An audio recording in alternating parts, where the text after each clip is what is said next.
الحمد لله رب العالمين الرحمن الرحيم مالك يوم الدين إياك نعبد وإياك نستعين اهدنا الصراط المستقيم صراط الذين أنعمت عليهم غير المغضوب عليهم ولا الضالين آمين. Assalamu alaikum wa rahmatullahi wa barakatuh.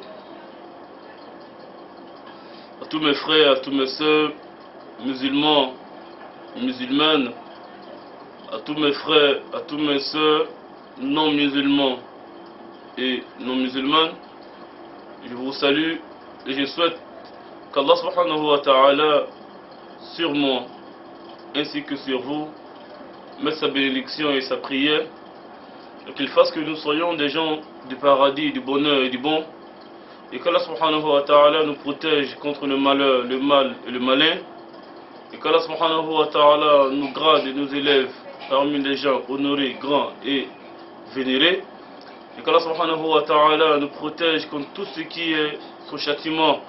Parce que mes frères, sachez que dans ce monde, en réalité, il n'y a pas de châtiment. Le vrai châtiment, c'est celui d'Allah subhanahu wa ta'ala.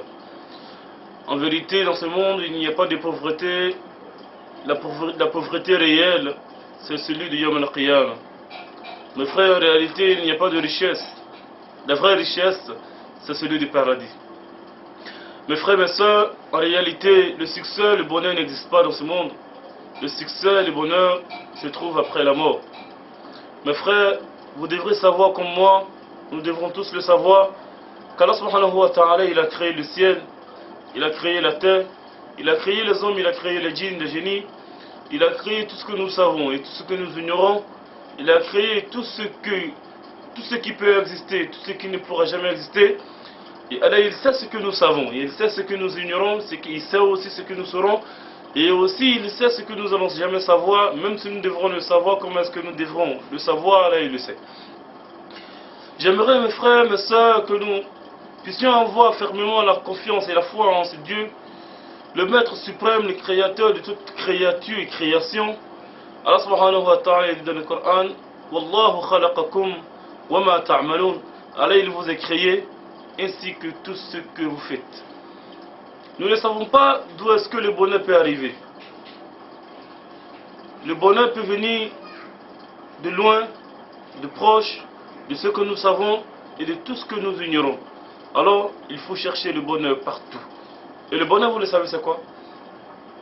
Mes frères, Allah, il est le bonheur en lui-même. Allah subhanahu wa ta'ala, il est le bonheur.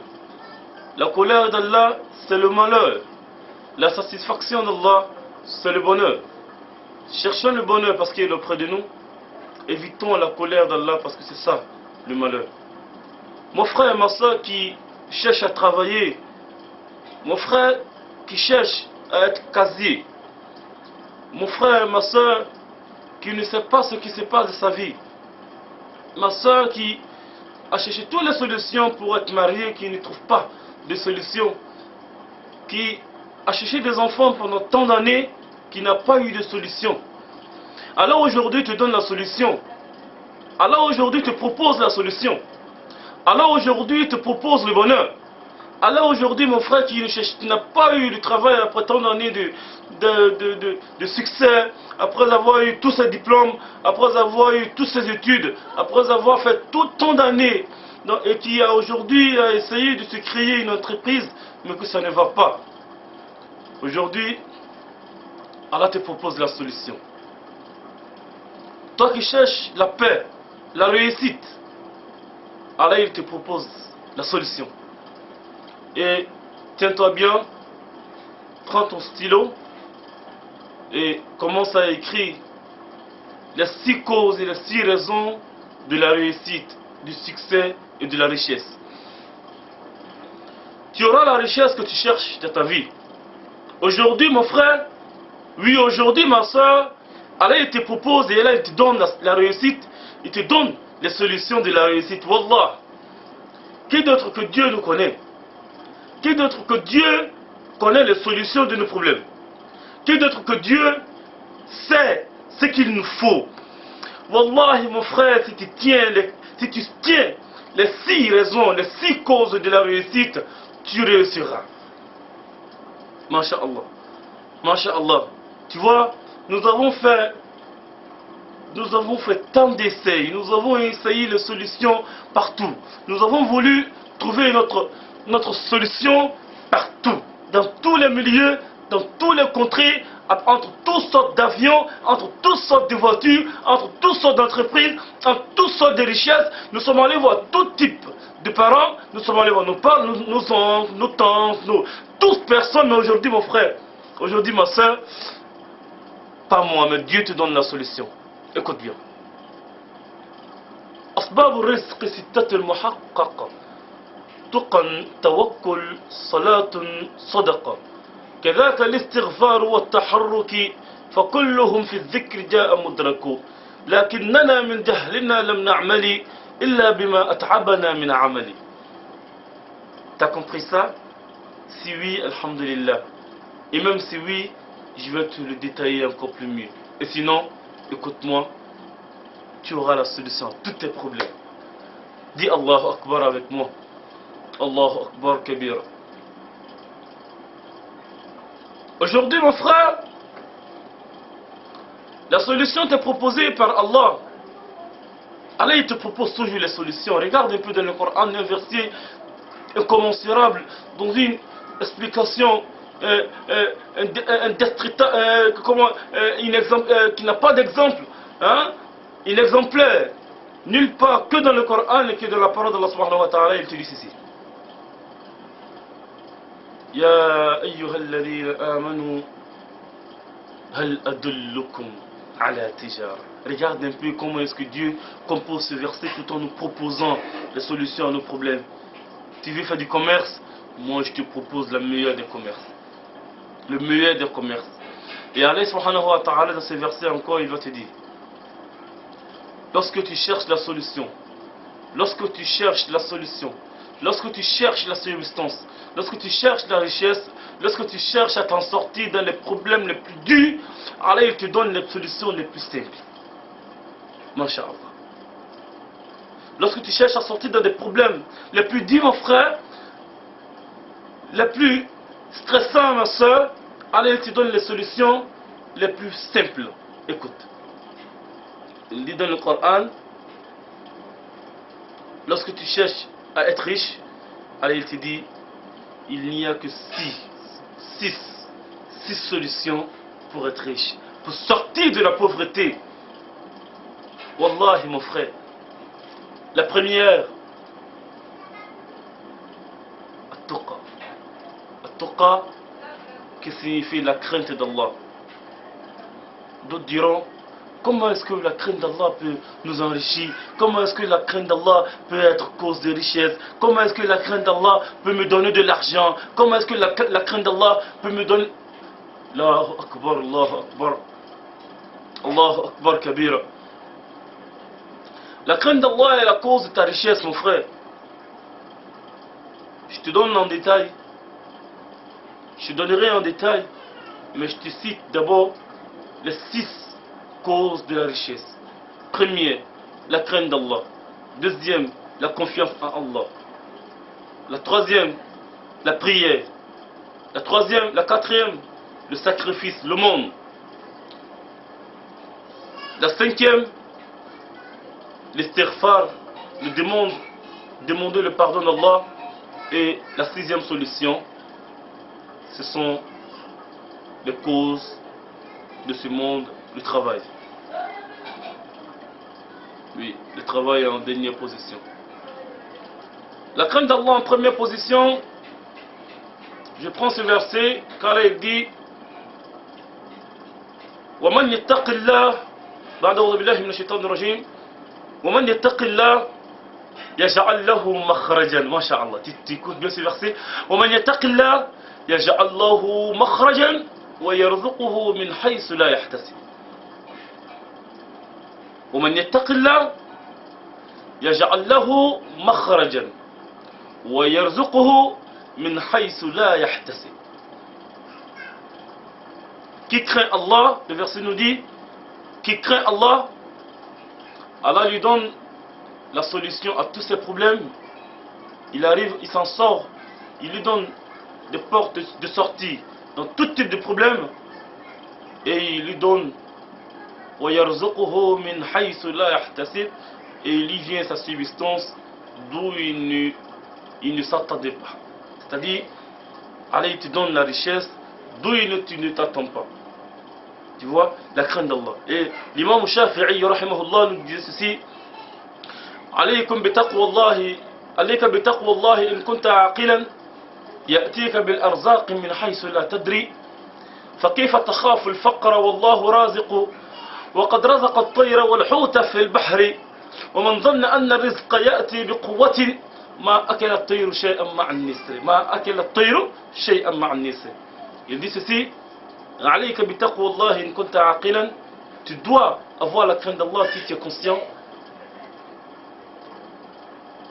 عليك بتقوى الله إن كنت عاقلا يأتيك بالأرزاق من حيث لا تدري, car il te donne la subsistance d'où tu ne sais pas. D'où tu ne le sais pas. Pourquoi en cela? Comment tu commences à réfléchir lorsque tu étais dans le ventre de ta mère et que la subsistance et la richesse te venaient d'où tu ne savais même pas. C'est comme ça continue dans ce monde jusqu'à ce que tu meurs et que tu quittes ce monde. إن كنت عاقلا يأتيك بالأرزاق من حيث لا تدري فكيف تخاف الفقر والله رازقك. Comment est-ce que tu peux craindre la pauvreté alors que c'est Dieu qui donne la subsistance? وقد رزق الطير والحوت في البحر, alors qu'il a donné la subsistance et la richesse de l'oiseau et du poisson dans la mer. Il n'y a pas d'arbres dans la mer, il n'y a pas de champs dans la mer. Vous êtes d'accord avec moi? Hein? Il n'y a pas de magasins dans la mer, il n'y a pas de sociétés, d'usines dans la mer. Mais Allah, il nourrit ceux qui sont dans l'eau et il nourrit les oiseaux qui sont dans l'air.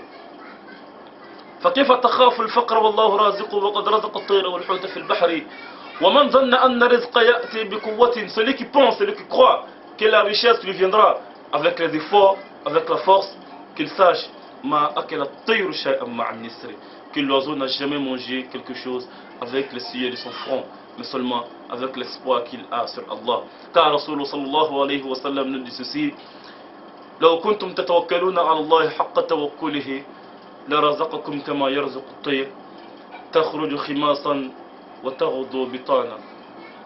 Si en réalité vous étiez confié en Dieu comme il le fallait, il allait vous nourrir de même qu'il nourrit l'oiseau qui sort le ventre creux et qui se retourne le soir le ventre bien rempli. Qu'Allah nous donne la compréhension et qu'il nous donne la foi en lui et qu'il nous donne la crainte d'Allah qui est la première cause de la subsistance. La crainte d'Allah en première cause, en premier lieu est la première cause qui nous donnera, Inch'Allah, la richesse. Parce que la vraie richesse en réalité, ce n'est pas la richesse matérielle. Vous comprenez? Ce n'est pas la richesse matérielle. Et bien sûr, c'est la richesse de l'âme. La richesse de l'âme. Lorsque l'âme, notre âme est riche, Masha'Allah, nous avons la richesse nécessaire pour bien vivre dans ce monde. Parce que c'est avec cette richesse que nous allons faire face à Allah subhanahu wa ta'ala, que nous allons aller vers Allah subhanahu wa ta'ala.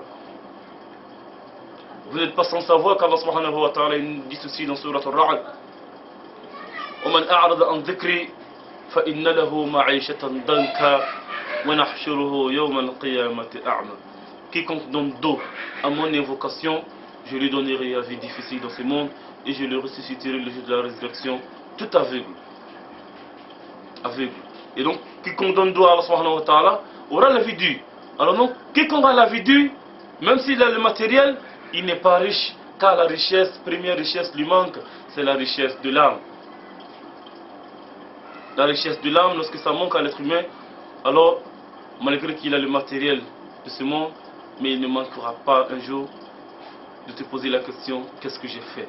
Qu'est-ce que j'ai fait? Parce que les problèmes lui viendront de partout et les solutions ne seront pas, car il n'est pas avec le maître des solutions.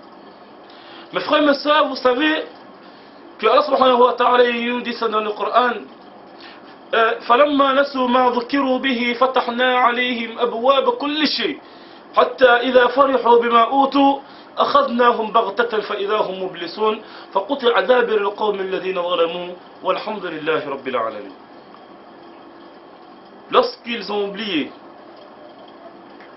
ce que nous les avons révélés, nous les avons donnés, nous les avons ouverts la porte de toutes choses, c'est-à-dire la porte de l'argent, la porte de la réussite, la porte du renommée. Ils sont devenus des stars, ils ont eu tout, mais jusqu'à ce qu'ils sont satisfaits de ce que nous leur avons donné, alors akhadnahum baghta, nous les avons subitement attrapés. Faquti'a dabir al-qawm alladhina zalamu. Vous voyez, alors soudainement, ils ont désespéré, ils ont été déçus de ce qu'ils avaient en réalité. Ils pensaient qu'ils avaient la solution, mais ils se sont rendus compte qu'ils avaient les choses, mais qu'ils n'avaient pas la solution qui devrait être dans les choses qu'ils avaient. Car en réalité, mes frères, mes soeurs, la solution ne se trouve pas dans les causes, dans les choses, mais ça se trouve dans la main du Créateur des choses. Si tu te donnes à Dieu, tu auras la solution de tout ce que tu cherches. Mais lorsque tu interromps ta relation avec Allah, tu auras les problèmes dans tout ce que tu cherches et les solutions ne se trouveront pas. Et Rasul sallallahu alayhi wa sallam il dit ceci: إذا رأيتم الله يؤتي العبد على معاصيه ما يحبه فإنما هو استدراج ثم تلا قوله تعالى فلما نسوا ما ذكروا به فتحنا عليهم أبواب كل شيء. Il dit dans le hadith, il dit: si vous voyez Dieu donner à l'être humain ce qu'il veut de ce monde, alors qu'il n'est qu'un désobéisseur d'Allah, c'est-à-dire si vous voyez un être humain qui désobéit Dieu, et malgré tout cela, Allah il lui donne tout ce qu'il veut, ne pensez pas que cela est une grâce d'Allah, mais c'est plutôt un châtiment d'Allah. Et il a récité le verset suivant: lorsqu'ils ont oublié ce que nous les avons révélé, nous les avons ouvert la porte de toutes choses, et lorsqu'ils étaient satisfaits de ce qu'ils avaient, nous les avons attrapés soudainement. Alors les gens qui ne croyaient pas à Dieu ont tous désespéré. Ça veut dire quoi?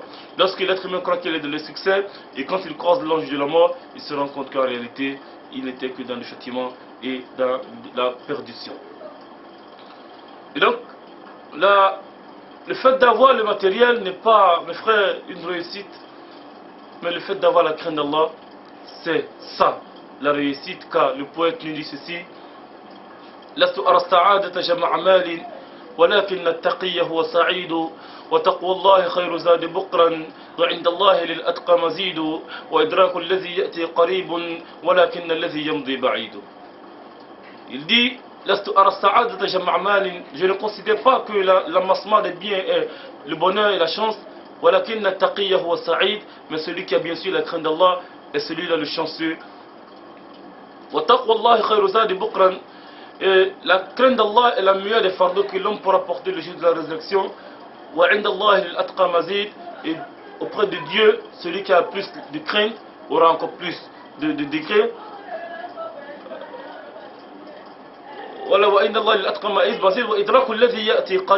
Et certainement tout ce qui est en train de venir est proche, et tout ce qui passera est très loin, même si c'est demain. Si demain doit passer, alors demain est loin de nous. Et si c'est aujourd'hui qui restera, alors c'est aujourd'hui qui va durer. Car le jour de la résurrection, quand elle viendra, c'est le seul jour qui restera. Alors c'est le seul jour qui est l'avenir. Car un avenir qui vient et qui est passager n'est pas vraiment un avenir. L'avenir, c'est ce qu'il vient. Et rien d'autre n'est en train de venir, si ce n'est que la mort, si ce n'est que la tombe, si ce n'est que le jour de la résurrection, si ce n'est que le jour où nous allons croiser Allah. Et sur ce, je crois, nous allons nous arrêter sur notre première leçon, qui est la crainte d'Allah. Et la leçon qui va suivre après, Inch'Allah, ce serait bien sûr At-Tawakkul, se confier en Dieu. Qu'est-ce que c'est se confier en Dieu? Qu'est-ce qu'il faut pour se confier en Dieu? Et comment est-ce qu'il faut se confier en Dieu? Et sur ce, nous allons arrêter là et nous disons Salam alaikum. Avant de vous laisser, je me nomme bien sûr, excusez-moi, c'est Aguib Touré de Côte d'Ivoire, de commencer bien sûr. Pour toute personne qui aimerait avoir plus de renseignements, je vous donne l'adresse, c'est agibtouré@gmail.com. Donc pour les personnes qui auraient besoin de suivre nos vidéos, peuvent se rendre sur cette adresse et Inch'Allah, l'adresse s'affichera Inch'Allah sur l'écran pour toute personne qui aurait besoin d'éventuelles informations. Peut nous contacter aussi sur le numéro suivant, c'est le 08 80 46 52 08 80 46 52. Pour ceux qui ne sont pas de la Côte d'Ivoire pourront précéder le numéro 08 80 46 52 du 00 225. Wassalamu alaikum wa rahmatullahi ta'ala wa barakatuh. Jazakumullah khair.